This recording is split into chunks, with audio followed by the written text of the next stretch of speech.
شروع کرتی ہوں اللہ تعالیٰ کے نام سے جو بڑا مہربان اور نہایت رحم کرنے والا ہے۔ خواتین و حضرات، اس سے قبل کی ویڈیو میں نے آپ کو اس بات سے مطلع کیا تھا کہ میں ایک اردو کا کلاسیکی ادب آپ کے پیش خدمت پیش کرنے کا عزم کر چکی ہوں، جس سے ہم سبھی اپنے بزرگ اجداد اور پرانے ادیب اور شعراء کے کلام سے مستفیض ہو کر اس پر عمل پیرا ہو سکے۔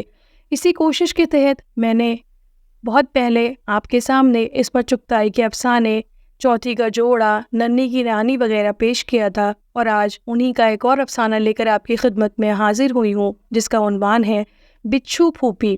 تو آئیے سماعت فرمائیے مصنفہ کی کہانی میری زبانی۔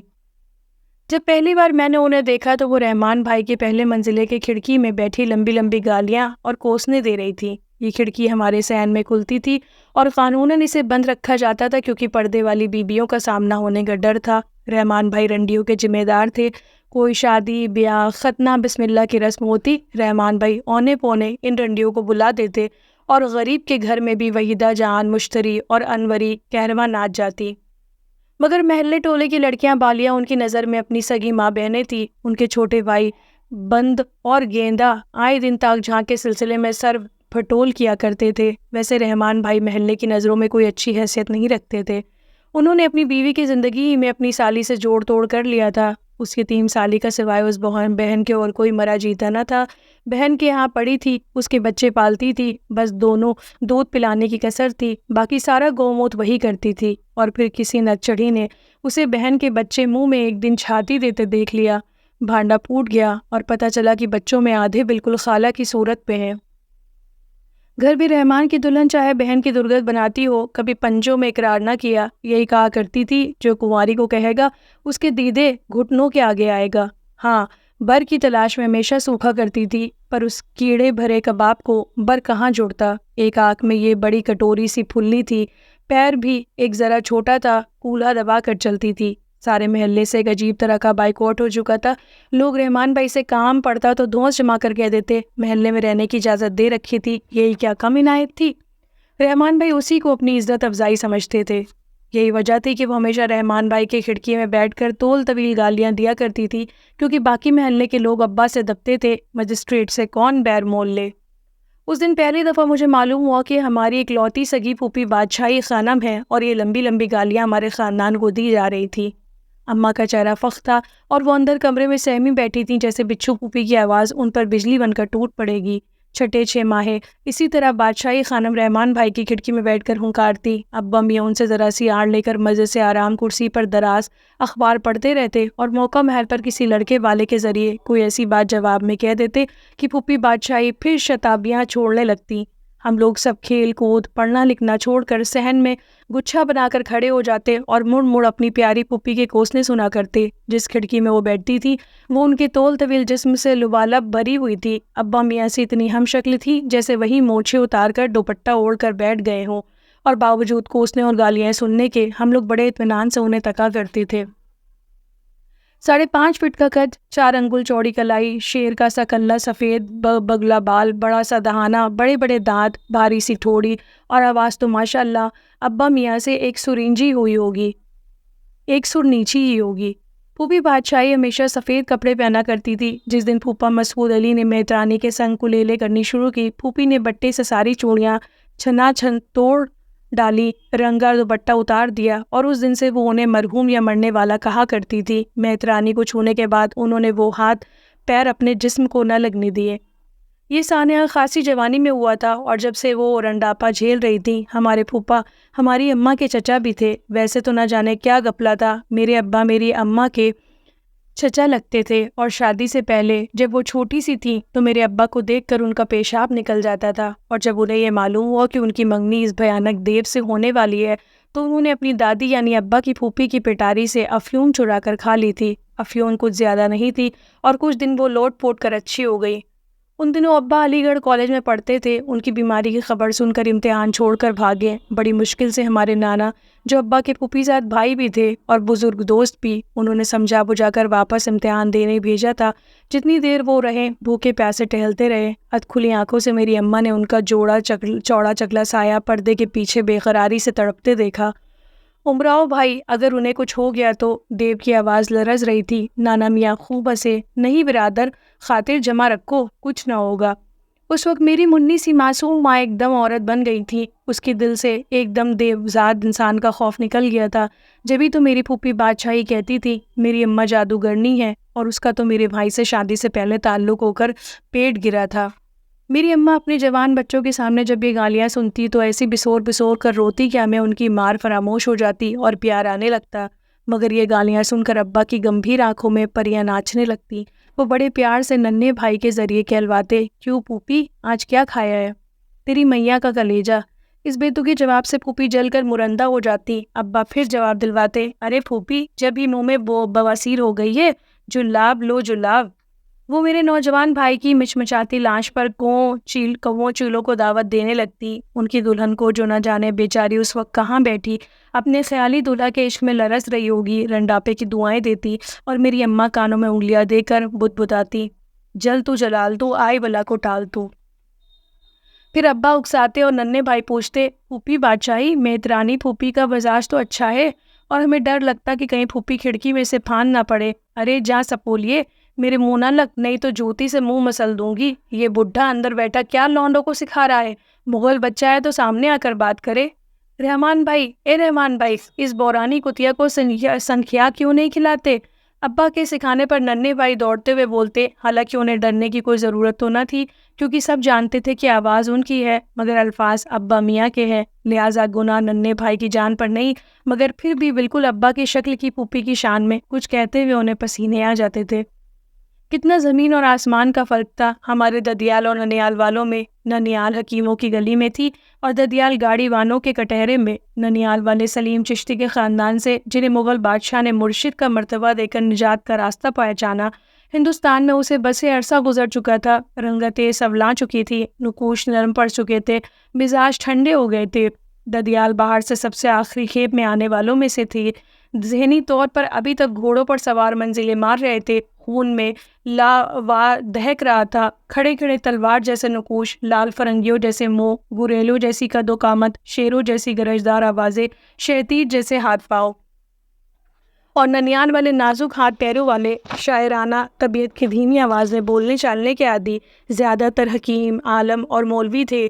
جبھی محلے کا نام حکیموں کی گلی پڑ گیا تھا، کچھ کاروبار میں بھی حصہ لینے لگے تھے، شال باف، زردوز اور عطار وغیرہ بن چکے تھے۔ حالانکہ میرے ددیال والے ایسے لوگوں کو کنجڑے کسائی ہی کہا کرتے تھے، کیونکہ وہ خود زیادہ تر فوج میں تھے۔ ویسے مار دھاڑ کا شوق ابھی تک نہیں ہوا تھا، کشتی، پہلوانی، تیراکی میں نام پیدا کرنا، پنجہ لڑانا، تلوار اور بٹے کے ہاتھ دکھانا، اور 64-25 کو، جو میری ننیال کے مرغوب ترین کھیل تھے، ہیجڑوں کے کھیل سمجھنا۔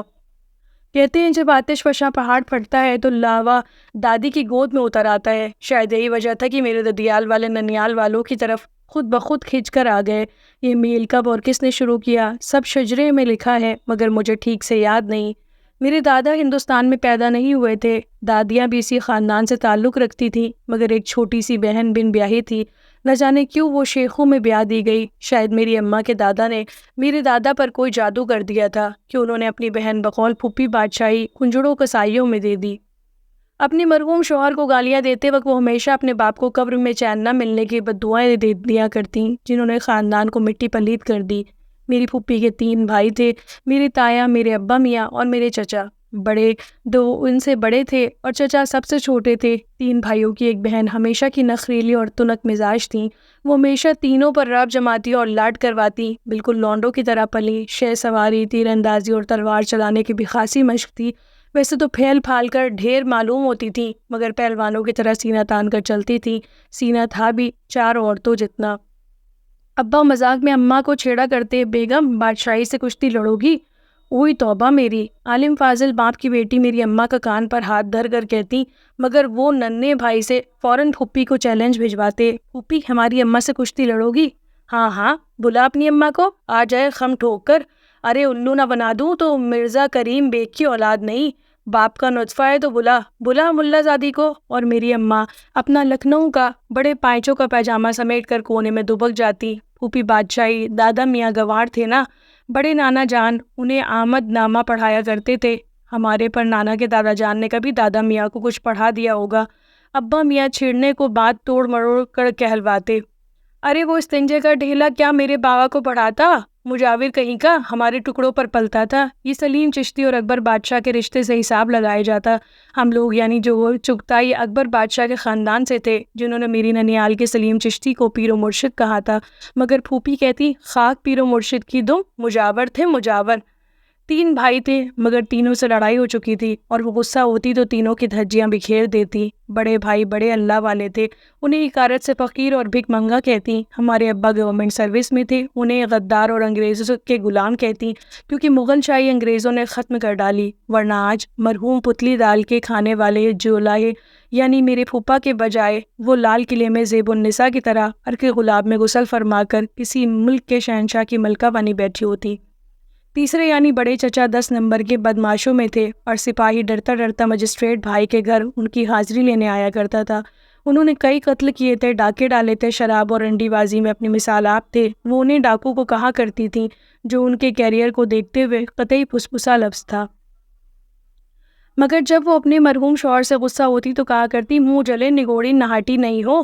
3 بھائیوں کی اکلوتی بہن ہو، ان کو خبر ہو گئی تو دنیا کا نہ رہے گا اور کچھ نہیں، اگر چھوٹا سن لے تو پل بھر میں انتڑیاں نکال کے ہاتھ پہ تھما دے۔ ڈاکو ہے ڈاکو، اس سے بچ گیا تو منچلا مجسٹریٹ تجھے جیل میں سڑا دے گا، ساری عمر چکیاں پسوائے گا، اور اس سے بچ گیا تو بڑا جو اللہ والا ہے تیری عاقبت خاک میں ملا دے گا۔ دیکھ مغل بچی ہوں، تیری اماں کی طرح شیخانی فتانی نہیں، مگر میرے پھوپھا اچھی طرح جانتے تھے کہ تینوں بھائی انہی پر رحم کھاتے ہیں اور وہ بیٹھے مسکراتے رہتے ہیں، وہی میٹھی میٹھی زہریلی مسکراہٹ جس کے ذریعے سے میری ننیال والے ددیال والوں کو برسوں سے جلا رہے ہیں۔ ہر عید بقرعید کو میرے ابا میاں بیٹوں کو لے کر عیدگاہ سے سیدھے پھوپھی اماں کے ہاں کوسنے اور گالیاں سننے جایا کرتے۔ وہ فوراً پردہ کر لیتی اور کوٹری میں سے میرے جادوگرنی ماں اور ڈاکو ماں کو کوسنے لگتی۔ نوکر کو بلا کر سوئیاں بھجواتی، مگر یہ کہتی پڑوسن نے بھیجی ہے، ان میں زہر تو نہیں ملا ہوا؟ ابا چھیڑنے کو کہتے اور پھر ساری ننیال کے چیتھڑے بکھیرتے جاتے۔ سوئیاں کھا کر ابا عیدی دیتے جو وہ فوراً زمین پر پھینک دیتی کہ اپنے سالوں کو دو، وہی تمہاری روٹیوں پر پلے ہیں، اور ابا چپ چاپ چلے آتے، اور وہ جانتے تھے کہ پھوپھی بادشاہی وہ روپے گھنٹوں آنکھوں سے لگا کر روتی رہیں گی۔ بھتیجوں کو وہ آڑ میں بلا کر عیدی دیتی، حرام زادو، اگر ابا اماں کو بتلایا تو بوٹیاں کاٹ کر کتوں کو کھلا دوں گی۔ اماں ابا کو معلوم تھا کہ لڑکوں کو کتنی عیدی ملی، اگر کسی عید پر کسی وجہ سے ابا میاں نہ جا پاتے تو پیغام پر پیغام آتے، نصرت خانم بیوہ ہو گئی، چلو اچھا ہوا۔ برے برے پیغام شام تک آتے ہی رہتے اور پھر وہ خود رحمان بھائی کی کوٹھے پر سے گالیاں برسانے آ جاتی۔ ایک دن عید کی سویاں کھاتے کہتے کچھ گرمی سے جی مالش کرنے لگا، ابا میاں کو الٹی ہو گئی، لو بادشاہی خانم، کہا سنا معاف کرنا، ہم تو چلے۔ ابا میاں نے کنا کر آواز بنائی اور پھوپھی لشتم پشتم پردہ پھینک چھاتی کو اٹھتی نکل آئیں۔ ابا کو شرارت سے ہنستا دیکھ کر کوستی لوٹ گئیں، تم آ گئی بادشاہی تو ملک الموت بھی گھبرا کر بھاگ گئے، ورنہ ہم تو آج ختم ہو ہی جاتے۔ ابا نے کہا نہ پوچھیے پھوپھی نے کتنی وزنی کوسنے دیے، انہیں خطرے سے باہر دیکھ کر بولی اللہ نے چاہا بجلی گرے گی، نالی میں گر کر دم توڑو گے، کوئی میت کو کاندھا دینے والا نہ بچے گا۔ اور ابا چڑھانے کو انہیں 2 روپے بھجوا دیتے، بھائی ہماری خاندانی ڈومنیاں گالیاں دے دے تو انہیں بیل تو ملنی ہی چاہیے۔ اور پھوپھی بوکلاٹ میں کہہ جاتی بیل دے اپنی اماں بہنیا کو، اور پھر فوراً اپنا منہ پیٹنے لگتی، خود ہی کہتی اے بادشاہی بندی، تیرے منہ کو کالک لگے، اپنی میت آپ پیٹ رہی ہے۔ پھوپھی کو اصل میں بھائی سے ہی ویر تھا، بس ان کے نام پر آگ لگ جاتی۔ ویسے کہیں ابا کے بغیر اماں نظر آ جائیں تو گلے لگا کر پیار کرتی، پیار سے نچو نچو کہتی، بچے تو اچھے ہیں، وہ بالکل بھول جاتی کہ یہ بچے اسی بدذات بھائی کے ہیں جسے وہ ازل سے ابد تک کوستی رہیں گی۔ اماں ان کی بھتیجی بھی تو تھیں، بھائی کس قدر گھپلا تھا میرے ددیال ننیال میں، ایک رشتے سے میں اپنی اماں کی بہن بھی لگتی تھی۔ اس طرح میرے ابا میرے دولہا بھائی بھی ہوتے تھے۔ میری ددیال کو ننیال والوں نے کیا کیا غم نہ دیے۔ غضب تو جب ہوا جب میری پھوپھی کی بیٹی مسرت خانم ظفر ماموں کو دل دے بیٹھی۔ ہوا یہ کہ میری اماں کی دادی یعنی ابا کی پھوپھی جب لبے دم ہوئیں تو دونوں طرف کے لوگ تیمارداری کو پہنچے۔ میرے ماموں بھی اپنی دادی کو دیکھنے گئے اور مسرت خانم بھی اپنے اماں کے ساتھ ان کی پھوپھی کو دیکھنے آئیں۔ بادشاہی پھوپھی کو کچھ ڈر خوف تو تھا نہیں، وہ جانتی تھی کہ میرے ننیال والوں کی طرف سے انہوں نے اپنی اولاد کے دل میں اطمینان بخش حد تک نفرت بھر دی ہے، اور 15 برس کی مسرت خانم کا ابھی سن ہی کیا تھا۔ اماں کے کولہے سے لگ کر سوتی تھیں، دودھ پیتی تو انہیں لگتی تھیں پھر جب میرے ماموں نے اپنی کرنچی شربت بھری آنکھوں سے مسرت جہاں کے لچکدار سراپے کو دیکھا تو وہیں کے وہیں جم کر رہ گئی۔ دن بھر بڑے بوڑھے تیمارداری کر کے تھک ہار کر سو جاتے تو یہ فرما بردار بچے سرہانے بیٹھے مریضہ پر کم ایک دوسرے پر زیادہ نگاہ رکھتے۔ جب مسرت جہاں برف میں تر کپڑا بڑی بی کے ماتھے پر بدلنے کو ہاتھ بڑھاتی تو ظفر ماموں کا ہاتھ وہاں پہلے سے موجود ہوتا۔ دوسرے دن بڑی بی نے پٹ سے آنکھیں کھول دی، لرزتی کانپتی گاؤں تکیے کے سارے اٹھ بیٹھی۔ اٹھتے ہی سارے خاندان کے ذمہ دار لوگوں کو طلب کیا۔ جب سب جمع ہو گئے تو حکم ہوا قاضی کو بلواؤ۔ لوگ پریشان تھے کہ بڑھیا قاضی کو کیوں بلا رہی ہے، کیا آخر وقت سہاگ رچائے گی؟ کس کو دم مارنے کی ہمت تھی؟ دونوں کا نکاح پڑھواؤ۔ لوگ چکرائیں کن دونوں کا، مگر مسرت جہاں پٹ سے بے ہوش ہو کر گری، ادھر ظفر ماموں بوکھلا کر باہر چلے۔ چور پکڑے گئے، نکاح ہو گیا، بادشاہی پھوپھی سناٹے میں رہ گئی۔ حالانکہ کوئی خطرناک بات نہ ہوئی تھی، دونوں نے صرف ہاتھ پکڑے تھے، مگر بڑی بی کے لیے بس یہی حد تھی۔ اور پھر بادشاہی پھوپھی کو دورہ پڑا ہے تو بس گھوڑے اور تلوار کے بغیر انہوں نے کشتے کے پشتے لگا دیے۔ کھڑے کھڑے بیٹی داماد کو نکال دیا۔ مجبوراً ابا میاں دولہا دلہن کو اپنے گھر لے آئے۔ اماں تو چاند سی بھابھی کو دیکھ کر نہال ہو گئی۔ بڑی دھوم دھام سے ولیمہ کیا۔ بادشاہی پھوپھی نے اس دن سے مانی کا منہ نہیں دیکھا، بھائی سے پردہ کر لیا، میاں سے پہلے ہی ناچاکی تھیں، دنیا سے منہ پھیر لیا، اور ایک زہر تھا کہ ان کے دل و دماغ پر چڑھتا ہی گیا۔ زندگی سانپ کے پھن کی طرح ڈسنے لگی۔ بڑھیا نے پوتے کے لیے میری بچی کو پھنسانے کے لیے مکر گانٹھا تھا۔ وہ برابر یہی کہہ جاتی، کیونکہ واقعی وہ اس کے بعد 20 سال تک اور جیں۔ کون جانے ٹھیک ہی کہتی ہو پھوپھی۔ مرتے دم تک بہن بھائی میں میل نہ ہوا۔ جب ابا میاں پر فالج کا چوتھا حملہ ہوا اور بالکل ہی وقت آ گیا تو انہوں نے پھوپھی بادشاہی کو کہلا بھیجا، بادشاہی خانم ہمارا آخری وقت ہے، دل کا ارمان پورا کرنا ہو تو آ جاؤ۔ نہ جانے اس پیغام میں کیا تیر چھپے تھے۔ بھیا نے پھینکی اور بہنیا کے دل پر ترازو ہو گئے۔ ہلہلاتی، چھاتی کوٹتی، سفید پہاڑ کی طرف بھونچال لاتی ہوئی بادشاہی خانم اس ڈیوڑی پر اتری جہاں اب تک انہوں نے قدم نہیں رکھا تھا۔ لو بادشاہی، تمہاری دعا پوری ہو رہی ہے۔ ابا میاں تکلیف میں بھی مسکرا رہے تھے، ان کی آنکھیں اب بھی جوان تھی۔ پھوپھی بادشاہی باوجود بالوں کے وہی منی سی بچھو لگ رہی تھی جو بچپن میں بھائیوں سے مچل مچل کر بات منوا لیا کرتی تھی۔ ان کی شیر جیسی خرانٹ آنکھیں ایک میمنے کے معصوم آنکھوں کی طرح سہمی ہوئی تھی۔ بڑے بڑے آنسو ان کی سنگ مرمر کی چٹان جیسے گالوں پر بہہ رہے تھے۔ ہمیں کوسو بچھو بھی، ابا نے پیار سے کہا۔ میری اماں نے سسکتے ہوئے بادشاہی خانم سے کوسنے کی بھیک مانگی۔ یا اللہ، یا اللہ، انہوں نے گرجنا چاہا مگر کانپ کر رہ گئی۔ یا اللہ، یا اللہ، میری عمر میرے بھیا کو دے دے۔ یا مولا، اپنے رسول صلی اللہ علیہ وسلم کا صدقہ۔ وہ اس بچے کی طرح جھنجھلا کر رو پڑیں جیسے سبق یاد نہ ہو۔ سب کے منہ فک ہو گئے۔ اماں کے پیروں کا دم نکل گیا۔ یا خدا، آج بچھو پھوپھی کے منہ سے بھائی کے لیے ایک کوسنا نہ نکلا۔